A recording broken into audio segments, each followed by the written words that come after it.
안녕하세요. 반호박이 성형외과 대표원장 반재상입니다.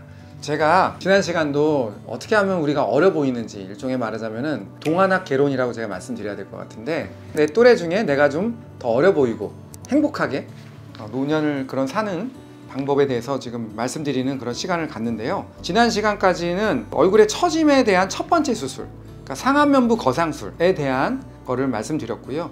이번에는 눈 밑에, 사람들 또 눈 밑이 나이 들어 보이는 거 너무너무 거울 보고서 싫어하실 것 같은데, 눈 밑에 주름, 또 눈 밑에 조금 밑으로 내려오면 이 가운데 부분의 얼굴의 노화, 이거를 오늘은 말씀드리도록 하겠습니다. 사실 하안검 수술이 아마도 우리가 말하는 성형외과 주름 수술 중에 한 40% 이상을 차지하는 부분이라고 저는 생각합니다.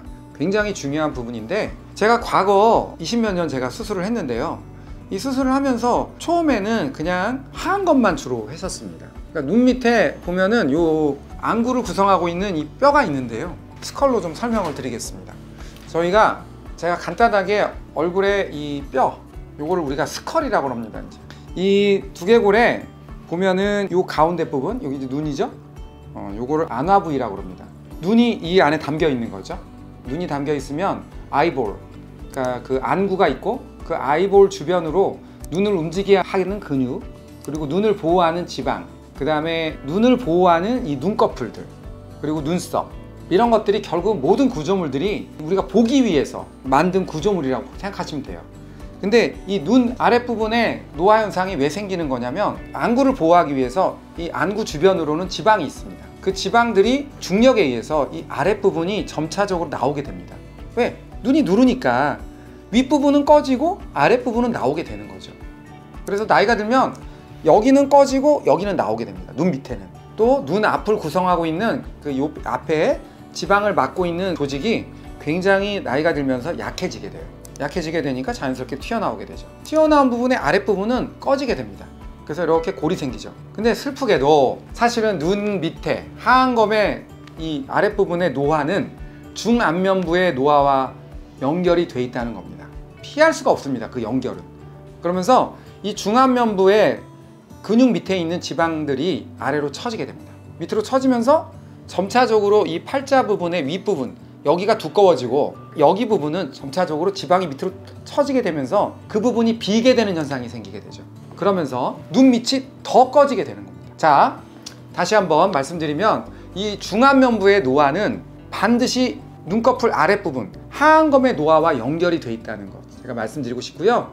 이 많은 의사들이 이 중안면부 수술하는 부분에 있어서 대부분은 하안검만 수술을 하는 경향이 있습니다. 물론 일부 선생님들 중에는 눈 아랫부분에 감는 근육이 있어요. 눈을 감는 근육, 그 감는 부분에 지방이 밑에 있습니다. 이제 그 부분에 지방을 좀 올린다든지, 왜냐하면 나이가 들면 그 지방들이 밑으로 처지게 되죠. 그래서 올린다든지, 또는 지방 이식, 좀 꺼진 부분을 지방 이식한다든지 해서 이 부분을 교정할 수 있지만, 사실은 가장 이상적인 수술은 어떤 거냐면, 눈 밑이 불룩해지는 지방을 일부를 제거한다든지 아니면 재배치를 한다든지, 그리고 나서는 중안면부의 처짐 조직, 근육과 지방 조직을 같이 끌어올릴 수만 있다면 중안면부에 발생했던 많은 노화 문제들은 어느 정도 해결할 수 있다는 겁니다. 제가 이 사실을 과거 한 10년 전부터 엔도타인을 이용해서 수술을 해왔는데요. 물론 여기서는 약간의 비용 문제가 발생할 수 있습니다. 특히 중안면부를 쓰는 엔도타인이 워낙 고가입니다. 따라서 수술비가 좀 올라가는 부분은 있지만, 보통의 경우는 눈 밑에 절개는 똑같습니다. 그리고 수술할 때 상당히 많은 부분을 박리를 해야 되기 때문에 얼굴이 붓는 것도 상당히 많이 붓죠. 근데 이럴 때 조금 더 우리가 더 밑으로 내려가서 중안면부를 구성하고 있는 근육 조직이나 연부 지방 조직에다가 엔도타인을 걸어서 이거를 끌어올려서 다시 이 뼈의 이 부분에다 고정하는 거죠. 녹는 스크류를 이용해서 고정을 한다면 중안면부의 노화도 해결할 수 있으면서 하안검의 노화도 상당 부분, 말하자면 결과의 점수를 훨씬 더 올릴 수 있는 그런 수술을 할 수가 있는 겁니다.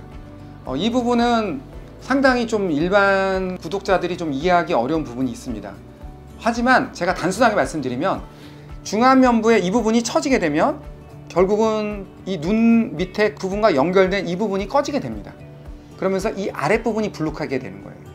그 아랫부분에 불룩했던 조직을 엔도타인을 이용해서 좀 끌어올리면 자연스럽게 눈 밑에 꺼진 부분, 그리고 중안면부가 납작해진 부분들, 이런 부분들을 해결할 수 있다는 겁니다. 그래서 제가 오늘 구독자분들한테 말씀드리고 싶은 거는, 우리가 거울을 볼 때마다 40대, 50대, 60대 이렇게 되면서 눈 밑에 꺼진 부분, 눈 밑이 쭈글쭈글한 이런 주름들, 이런 부분들이 상당히 고민이 되는 분들이 많이 있으리라 저는 생각합니다. 이런 부분이 있을 때 하얀 것만 수술하는 거는 만족도가 상당히 떨어질 수 있습니다.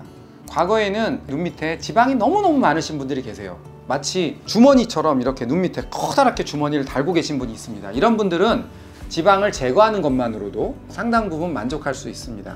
하지만 많은 분들의 경우는 지방량이 그렇게 많지 않고 생각보다 중안면부가 처진 그런 분들이 많이 있습니다. 이런 경우에 엔도타인을 이용한 중안면부 거상술을 하시면 상당히 만족도를 끌어올릴 수가 있다는 것을 제가 이 시간을 통해서 말씀드리고 싶고요. 제가 얼굴이 처진 부분이 세 부분이 있다고 말씀드렸죠. 상안면부, 중안면부. 오늘은 하안검 수술을 할 때 이용하는 절개를 통해서 중안면부도 같이 개선하면 눈 아래 커플의 노화 현상, 중안면부의 노화 현상을 아주 많이 개선할 수 있다는 거 오늘 말씀드리고 싶습니다. 자, 오늘은 여기까지 하겠습니다. 감사합니다.